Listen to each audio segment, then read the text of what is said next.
حضرت ابو معذورہ کہتے ہیں میں بڑا ڈر رہا تھا کہ میں نے حضرت بلال کی نقل اتاری ہے، غلط کیا ہے، مجھے نہیں ایسا دل لگی کرنی چاہیے تھی۔ فرماتے ہیں اللہ کے محبوب علیہ السلام نے مجھے کہا سر سے امامہ اتارو، مجھے ڈر تھا گردن اتاری جائے گی۔ کہتے ہیں سرکار نے کہا امامہ اتارو، میں نے اتارا تو نبی پاک نے نا میرے سر پہ ہاتھ پھیرا، پھر میرے دل پہ ہاتھ پھیرا، پھر دعا کی اللہ اسے برکت بھی دے دے اور اسلام کی طرف ہدایت بھی دے دے۔ فرماتے ہیں دعا بھی پوری نہیں ہوئی تھی میں نے کلمہ پڑھنا شروع کر دیا۔ اجابت کا جوڑا، عنایت کا سہرا، دلہن بن کے نکلی دعائے محمد، اور اجابت نے جھک کر، یعنی قبولیت نے، اجابت نے جھک کر گلے سے لگایا بڑی ناز سے جب دعائے محمد۔ عزیز مصر آ گیا، مصر کا جو مالک خزانہ کا مالک تھا وہ شخص آ گیا۔ اس میں بھی کئی اقوال ہیں کہ وہ بادشاہ تھا کہ کیا تھا، بہرحال عزیز مصر آیا، خزانوں پر قبضہ اسی کا تھا۔ اس نے حضرت یوسف علیہ السلام کے وزن کے برابر سونا تول کے دیا، وزن کے برابر چاندی تول کے دی، وزن کے برابر اس نے ہیرے جواہرات دیے، پھر گھر لے گیا۔ اور جناب یوسف علیہ السلام فرماتے ہیں میں ایک آزمائش سے نکلا، جب گھر آیا تو بڑے سکون سے رہنے لگا۔ عزیز مصر نے اپنی بیوی زلیخا سے کہا اس کا خاص خیال رکھنا۔ فرماتے ہیں محبت ملنے لگی، پیار ملنے لگا، گھر میں بڑی خوشی سے رہنے لگا، پر اللہ کو کچھ اور ہی منظور تھا۔ آزمائش پر آزمائش ذرا دیکھیے گا، پہلے باپ کا پیار، پھر کنواں، پھر کنویں سے بچ گئے تو مصر کی منڈی۔ فرماتے ہیں وہاں سے میں بچ کے آیا تو عزیز مصر کے گھر رہنے لگا۔ زلیخا فریفتہ ہو گئی، گناہ کی دعوت دینے لگی، تو حضرت یوسف نے کہا قال معاذ اللہ، میں اللہ کی پناہ چاہتا ہوں۔ سارے دروازے بند کر کے جب وہ پیچھے بھاگی، اصل حسین وہی شخص ہوتا ہے جو اپنے باطن کے حسن کو بچا لیا کرتا ہے۔ جو سوداگری کرنے لگے وہ تھوڑا حسین ہوتا ہے۔ حضرت یوسف علیہ السلام جب بھاگے تو اس نے پیچھے سے پکڑ کے کرتا کھینچا، کرتا پھٹ گیا۔ ابھی آپ دروازے تک پہنچے تھے عزیز مصر خود آ گیا۔ اس نے آگے کہا یہ کیا ہو رہا ہے؟ تو اس نے مکر کیا، زلیخا نے، کہنے لگی کہ ہونا کیا ہے، اس کو گھر میں رکھ کے پالا ہے، اب جوان ہوا ہے تو معاذ اللہ اس نے میرے طرف دست درازی کرنے کی کوشش کی ہے۔ حضرت یوسف پھر خاموش ہو گئے۔ بھائی بیچ رہے تھے تو پھر بھی خاموش تھے۔ کبھی کبھی کچھ چیزیں خاموش رہ کے سہنی پڑتی ہیں۔ زخم پہ زخم کھا کے جی، خونے جگر کے گھونٹ پی، آہ نہ کر لبوں کو سی، یہ عشق ہے کو دل لگی نہیں۔ حضرت یوسف علیہ السلام پھر چپ ہے۔ زلیخا نے بڑی باتیں کی۔ ایک دانا آدمی تھا، قرآن کہتا ہے ایک بولا بولنے والا، ایک عقل مند بولا۔ اس نے کہا دیکھو نہ زلیخا کی سنو نہ یوسف کی سنو، اگر تو کرتا آگے سے پھٹا ہوا ہے تو پھر غلطی ہے جناب یوسف کی، اور اگر پیچھے سے پھٹا ہے تو پھر زلیخا کی غلطی۔ حضرت یوسف کی معاذ اللہ پھر غلطی۔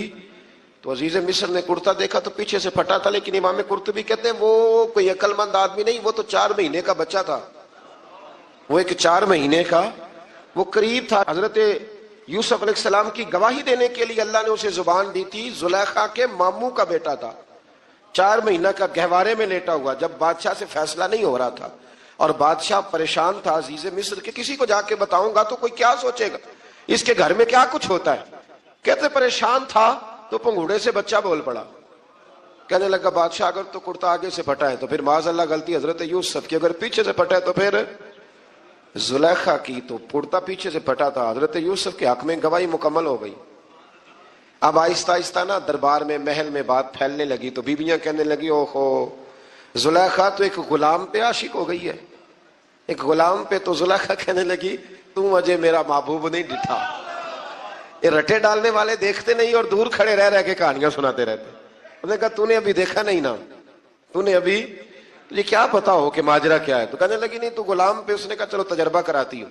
ساری عورتوں کو بٹھایا، ہاتھ میں ایک ایک سیب دیا، ایک ایک چھری دی، اور جب پوری تیاری ہو گئی پھل کاٹنے کی عورتوں کی تو جناب یوسف سے کہا ذرا جھلک تو دکھاؤ۔ تو حضرت یوسف نے جب جھلک دکھائی تو قرآن کہتا ہے سیب کاٹنے کی بجائے ہاتھ کاٹ لیے، اور کہنے لگی اوہو یہ کوئی بشر نہیں، یہ تو کوئی فرشتہ ہے، یہ کوئی فرشتہ ہے، یہ تو کوئی اللہ تبارک و تعالیٰ کی طرف سے آنے والا کوئی کرامت والا، عزت والا، شان والا فرشتہ ہے۔ تو حضرت زلیخا کہنے لگی سمجھ آئی ہے پھر تو مجھ پر شکوہ کرتی تھی۔ تو اب وہ بات بھی آہستہ آہستہ پھیلنے لگی کہ حضرت یوسف علیہ السلام کی غلطی نہیں، غلطی زلیخا کی۔ اب بادشاہ نے زلیخا سے کہا کہ اگر تو میں تیری بات کروں تو تیرے ساتھ میری بدنامی کا بھی ڈر ہے، کیا کرے؟ طے یہ پایا کہ حضرت یوسف کو جیل میں ڈال دیا جائے. پہلے بھائیوں کے تھپڑ، پھر کنواں، پھر مصر کی منڈی، پھر زلیخا کا الزام، اور پھر باری آ گئی جیل جانے کی. تو حضرت یوسف علیہ السلام کو جیل میں، کچھ نے لکھا ہے 12 سال جیل میں رہے، جیل میں ڈال دیا. حضرت یوسف علیہ السلام جیل میں کیا کرتے؟ واعظ فرماتے، تبلیغ فرماتے، لوگوں کو اللہ کی توحید کی دعوت دیتے. وہاں جیل میں نا ایک شخص نے خواب دیکھا، اس نے دیکھا کہ میرے سر پہ نا پرندے کھا رہے. حضرت یوسف کہنے لگے اس کی تعبیر یہ ہے کہ تجھے قتل کیا جائے گا، اور تیری لاش کچھ دیر پڑی رہے گی تو پرندے تیرے سر پہ آ کے بیٹھیں گے، یہ تعبیر ہے. ایسا ہی ہوا، واقعی وہ شخص قتل ہو گیا. ایک شخص نے دیکھا کہ وہ شراب کشید کر رہا ہے، اس نے بھی تعبیر پوچھی تو آپ نے فرمایا تو اپنے بادشاہ کو پلائے گا. محسوس ہوتا ہے کہ اتنی دیر تک شراب ناجائز نہیں تھی، تو اس کو شراب پلائے گا، یہ اس کی تعبیر ہے. وقت گزرتا گیا. وقت جو ہوتا ہے نا، وقت یہ خود بخود لوگوں کی بے گناہی ثابت کر دیتا ہے. ایک وقت میں نا پراپوگنڈا ہوتا ہے تو ہر آدمی پراپوگنڈے کا شکار ہوتا ہے. پھر جب وقت گزرتا جاتا ہے تو خود بخود وقت کا گزرنا کچھ چیزوں کا خود بخود حال بن جاتا ہے. حضرت یوسف علی نبینا علیہ السلام کو جب 12 سال بیت گئے تو بادشاہ نے، عزیز مصر نے خواب دیکھا. اس نے خواب دیکھا کہ 7 موٹی تازی گائیں دبلی پتلی گائیں کو کھا گئی، اور 7 خشک بالیاں ہیں اور 7 سرسبز و شاداب بالیاں ہیں. اپنے وزیر سے کہنے لگا کوئی تعبیر والا بندہ ملے. اس نے کہا کہ ایک بندہ ہے جس کی تعبیریں بڑی سچی ہیں. کہا وہ کون؟ کہنے لگے جناب یوسف.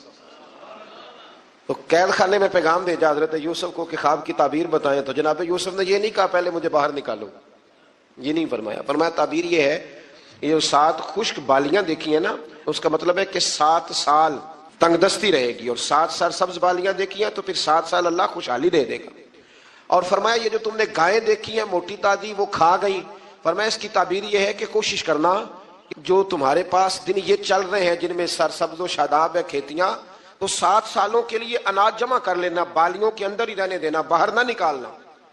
اور پھر اگلے جو خشک سال ہوں گے نا، وہ جو جمع پونجی کی ہوگی نا، اس کی برکت سے وہ 7 سال آسانی سے. اس پر ہمارے مفسرین نے لکھا ہے، اس آیت پر صوفیاء اور بزرگ تو کہتے ہیں نا سارا اللہ کے راستے میں دے دو، یہ بھی بات اچھی ہے، لیکن اگر کوئی اپنے بچوں کے لیے آنے والے وقت کے لیے کوئی چیزیں سنبھال کے رکھے تو یہ بھی سورہ یوسف سے ثابت ہے، یہ بھی سورہ یوسف سے. تو یہ بھی کوئی ایسا فعل نہیں ہے جس پر کوئی شخص تنقید کر سکے. عام دام برسر مطلب حضرت یوسف نے جب تعبیر بتائی تو بادشاہ کہنے لگا کہ انہیں باہر نکالو. آپ فرمانے لگے میں نہیں نکلتا بھائی، نہیں نکلتا میں جیل سے، یہی ٹھیک ہوں میں. آپ کیوں نہیں نکلتے؟ کہنے لگے پہلے اعلان کر کے لوگوں کو بتا کہ میں بے قصور ہوں. وہ جو تُو نے پراپوگنڈا کیا نا اپنے منہ سے اعلان کر. اس نے جناب زلیخا کو بلایا، ان عورتوں کو بلایا، وہ عورتیں ساری سامنے آئیں، انہوں نے گواہی دی کہ یوسف تو بے گناہ ہے. پر سال کتنے لگ گئے؟ اللہ اکبر، 12 سال لگ گئے. یقین کریں کچھ لوگوں کو یہ ثابت کرنے میں نا کہ میں ٹھیک ہوں زندگی بیت جاتی ہے، اور میں تمہارا خیر کا ہوں زندگی بیت جاتی ہے. لوگوں کو ہوش تب آتی ہے جب مزار پر چادر ڈالنے کا ٹائم آ جاتا ہے، ہوش تب آتی ہے، لیکن پھر ہوش کا کوئی فائدہ. 12 سال کے بعد بادشاہ نے ان کو بلایا اور کہنے لگا کہ یہ جو خواب میں نے آپ کو سنایا اب کرنا کیا ہے؟ تو حضرت یوسف کہنے لگے تم سے کچھ بھی نہیں ہوگا، اگر کچھ کرنا ہے تو پھر یہ خزانے کی ذمہ داری میری لگاؤ. اگر کوئی قابل آدمی ہو تو وہ آگے بڑھ کے بات کر سکتا ہے. یہاں ہر بندہ آگے بڑھ کے کہتا ہے مجھے دے دو ڈیوٹی، لیکن قابل ہو تو وہ آگے بڑھ کے بات کرے اور سمجھے کہ میرے علاوہ کسی کے لیے مشکل ہے تو پھر وہ آگے بڑھے. حضرت یوسف نے جب کہا تو انہوں نے آپ کو وزیر خزانہ بنا دیا. پھر ایک وقت آیا کہ وہ عزیز مصر ہی بن گئے کہ اگر اللہ نہ چاہتا تو ہم یہ کام نہ کرتے. یہ ایک نفسیاتی حربہ ہے کہ اللہ نے طاقت دی ہے نا جی، تو یہ ایک نفسیاتی، اس کا بیان اللہ کریم نے یہاں ان آیات مقدسہ میں فرمایا. در حقیقت بات یہ ہے کہ اللہ کی مشیت اور ہے اور اس کی رضا اور ہے. مثلا مجرم کو سزا دینا اس کی مشیت ہے، لیکن اس کی رضا میں ہے کہ کوئی اس کی نافرمانی نہ کرے. اگر سب کو جبری طور پر اطاعت کے رستے پر ڈالنا اللہ تعالیٰ کی مشیت ہوتی تو پھر کسی کی مجال نہ ہوتی کہ اس کا حکم نہ مانے. لیکن اب مشیت اور ہوتی ہے، رضا اور ہوتی ہے. اللہ کی یہ رضا نہیں کہ اس کے بندے دوزخ میں جائیں، لیکن اس نے قانون بنایا ہے اگر تم نافرمانی کرو گے تو دوزخ میں، تو یہ رضا نہیں، یہ اللہ کی مشیت۔ تو یہ اللہ نے طاقت نہیں دی لوگوں کو، اس لیے نہیں دی تھی کہ وہ ظلم کریں، لیکن اگر انہوں نے ظلم کیا ہے تو اب انہیں سزا بھی ملے گی۔ تو یہ شخص نہ کوئی کہے کہ وہ اللہ کی دی ہوئی طاقت سے معاذ اللہ، یہ بہت سارے لوگ بیوقوفی والی باتیں کرتے ہیں۔ ایک دفعہ بزرگوں نے لکھا ہے کہ ایک شخص جو تھا وہ کسی کے باغ سے روز پھل توڑ کے کھا جایا کرتا تھا، تو مالک بڑا سیدھا سادہ تھا، تو مالک اس کو کہتا کہ بھئی تو روز میرے باغ سے پھل توڑ کے کھاتا ہے، تو وہ کہتا باغ بھی اللہ کا ہے، زمین بھی اللہ کی ہے، اور میں بندہ بھی اللہ کا ہوں۔ وہ چپ کر جاتا، سادہ آدمی تھا۔ بہت سارے لوگ کہتے ہیں نا نہیں آ کے، ایک صاحب مجھے کہنے لگے جی کل میرے ساتھ بڑا عجیب معاملہ ہوا، ایک بندے نے مجھے کہا تجھے قسم ہو اللہ کی جو جیب میں ہے سارا کچھ دے دے، اور میں نے کہا نہیں دینا چاہیے۔ تو وہ مجھے مشورہ دینے لگا، کہنے لگا حضرت جی اس نے اللہ کی قسم دی تھی۔ تو میں نے کہا مکان کتنے مرلے کا تیرا؟ کہنے لگا ہے 10 مرلے کا۔ کتنے کا ہے؟ کہنے لگا جی اللہ کا شکر ہے 60-70 لاکھ کا ہوگا۔ میں نے کہا ایک بندہ بلاؤں تجھے قسم دے تو اس کے نام رجسٹری کر دینا۔ کہنے لگے نہیں یہ نہیں ہو سکتا۔ تو میں نے کہا یہ کیسی کچی بات ہے کہ 500-700 کے لیے تجھے یاد ہے کہ یہ جائز ہے، لیکن وہ میرے دادا جی ایک بات کہا کرتے تھے، وہ دیہاتی لوگ ہوتے تھے تو دیہات کی مثالیں کئی دفعہ بڑی یاد رہ جاتی تھی۔ وہ کہا کرتے تھے کہ دودھ میں اور لسی میں مکھی گر جائے تو عورتیں اسے پھینک دیتی ہیں، لیکن اگر مکھن میں گر جائے نا تو پھر اس کو پھینکتی نہیں بلکہ مکھی نکال لیتی، کیونکہ گھی مہنگا ہوتا ہے نا، تو لسی سستی ہوتی ہے۔ تو آپ چیزوں کو سمجھیں کہ ہمارا رویہ بڑا عجیب ہے معاملات کو سمجھنے کے حوالے سے۔ وہ بندہ بھی کہتا کہ جناب یہ پھل بھی اللہ کے، تو باغ بھی اللہ کا، تو میں بندہ بھی اللہ کا۔ بھولا آدمی تھا بیچارہ، چپ کر جاتا، کہتا تو ٹھیک ہے نا، کی پنجابی چاکی داسی لبی شے خدا دی نہ تیلے دی، اور ختم ہو گئی بات۔ حالانکہ وہ کسی کی ہوتی ہے، تیلے پا دی کیوں نہیں ہوتی جی، وہ کسی دی ہے سیدھے تانڈی کی ہے نا، لیکن بس ہمارا ذوق بن جاتا ہے کہ قابو آ گئی ہے تو قابو کرو معاذ اللہ۔ تو وہ بیچارہ بڑا پریشان تھا۔ تو ایک دن اس نے نا اپنے ایک شہر کے عالم سے بات کی، اس نے کہا کہ جناب وہ میرے ساتھ تو بڑی مصیبت بن گئی ہے، وہ روز پھل توڑ کے لے جاتا ہے اور کہتا ہے زمین بھی اللہ کی، باغ بھی اللہ کا، کھانے والا بندہ بھی اللہ کا۔ تو عالم کہنے لگے میں بھی تمہیں نسخہ دیتا ہوں، کل اس پہ استعمال کرنا۔ میں کہا ٹھیک ہے جی۔ وہ وقت پہ آ گیا باغ کا مالک، تو جب وہ آیا نا پھل توڑنے، اس نے پھل بڑے سیر ہو کے کھائے، اس نے کھانے کا موقع دیا۔ جب وہ فارغ ہو گیا اس نے اس کو رسی کے ساتھ درخت کے ساتھ باندھ لیا اور ڈنڈا پکڑ لیا، اور جب مارنے لگا تو کہنے لگا یہ کیا؟ کہنے لگا یہ چھڑی کی توفیق بھی اللہ کی، رسا بھی اللہ کا، باندھنے والا بندہ بھی اللہ کا، اب تجھے جو پھینٹی لگے گی وہ بھی اللہ کی دی ہوئی طاقت سے لگے گی معاذ اللہ، اب تو کھا۔ وہ کہنے لگا معاف کر دو، آج کے بعد یہ کام نہیں کروں گا۔ تو کہتے ہیں مشیت ہی اللہ کی، اللہ نہ کرتا معاذ اللہ تو ہم، تو یہ ایک نفسیاتی جھوٹ ہے، اس کو آپ سمجھ لیں، آپ اس پر غور فرمائیں۔ تو یہاں بہت سارے لوگ یہ ظلم کرتے ہیں اور دین کی حدوں کو پامال کرتے ہیں۔ اللہ تعالی ہمیں سمجھنے کی توفیق عطا فرمائے۔ آیت نمبر 152 سے لے کر 161 تک میں اللہ تعالیٰ نے فرمایا، غالباً 9 باتوں کا حکم دیا ہے۔ سب سے پہلے ارشاد فرمایا کہ اللہ کے ساتھ کسی کو شریک نہ ٹھہرانا۔ دوسرے نمبر پہ فرمایا والدین کے ساتھ اچھا سلوک کرنا۔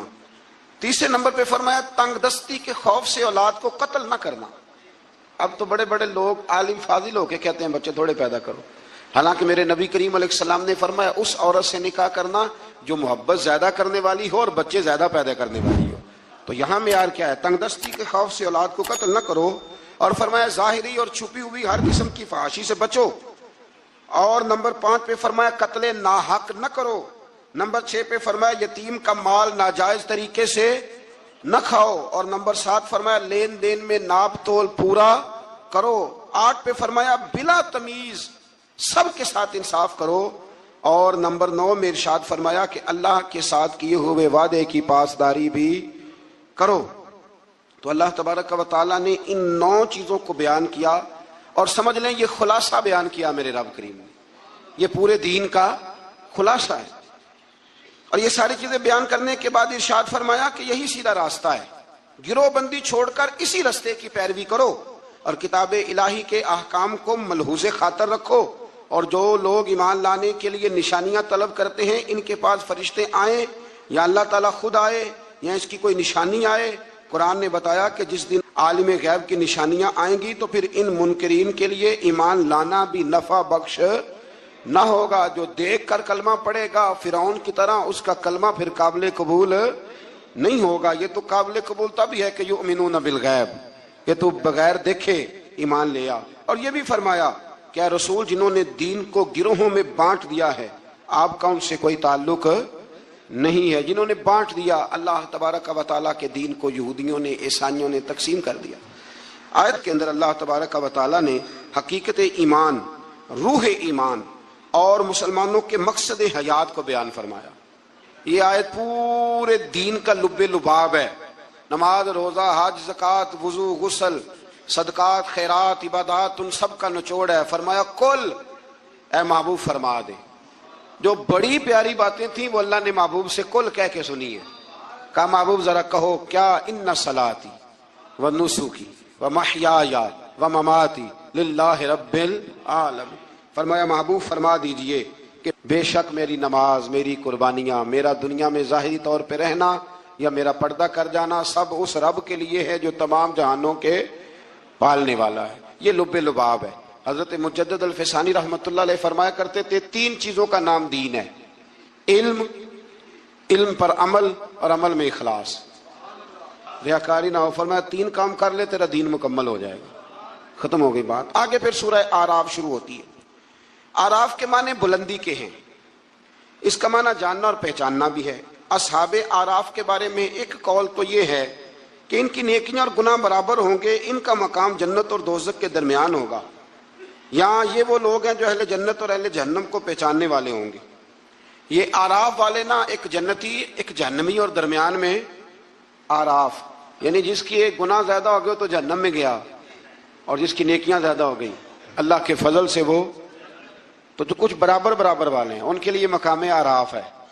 ان کے لیے مقام آراف ہے. اور کچھ نے لکھا ہے نہیں یہ تو بلند مقام ہے، یہاں تو اللہ فرشتوں اور نبیوں کو جگہ عطا فرمائے. بعض مفسرین نے یہ قول بھی بیان فرمایا. اس سورہ مبارکہ کی ابتدا میں سب بولیے رضی اللہ تعالی.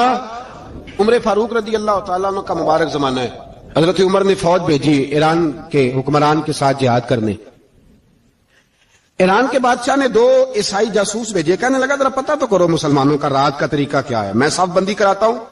وہ ساری رات صف بندی کراتا رہا. 2 جاسوس آئے مسلمانوں کی معلومات کرنے. معلومات کر کے جب واپس گئے تو حضرت عمر فاروق رضی اللہ تعالیٰ عنہ کے سپاہیوں کو دیکھا، غور سے پلٹے.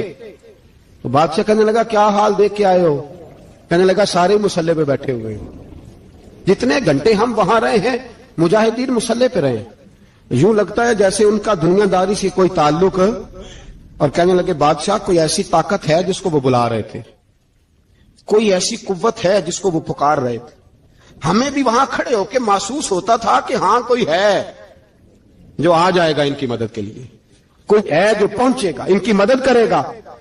ایران کا بادشاہ کہنے لگا مجھے سمجھ آ گئی ہے، وہ جسم کی طاقت سے ہی نہیں لڑتے، وہ کوئی غیبی طاقت ہے جس سے وہ لڑتے ہیں. بھائی وہ غیبی طاقت بھی تو ہمارے پاس ہم نے ناراض کر لی ہے نا، وہ بھی تو نہیں نا، مسجد کا رخ بھی تو کوئی نہیں. اور میں نے پچھلے جمعے بھی کہا تھا پھر کہتا ہوں وہن ہو گیا امت کو. نبی پاک نے فرمایا امت کو وہ کیا ہے، دنیا سے محبت ہو گئی ہے، موت سے کراہت ہو گئی، وہن ہے.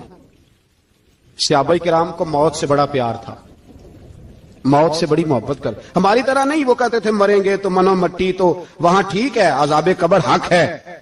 لیکن میں کہا کرتا ہوں سالوں کے بعد جو پردیس سے ماں کے پاس آئے ماں اسے عذاب نہیں دیتی، اس کا ماتھا چوما کرتی ہے. اور بھائی جو رب کریم کی بارگاہ میں جائے گا تیرا کیا خیال ہے، گل سڑ جائے گا؟ مدینے والے حبیب نے فرمایا قبر المومن روضۃ من ریاض الجنہ. فرمایا میرا مومن جب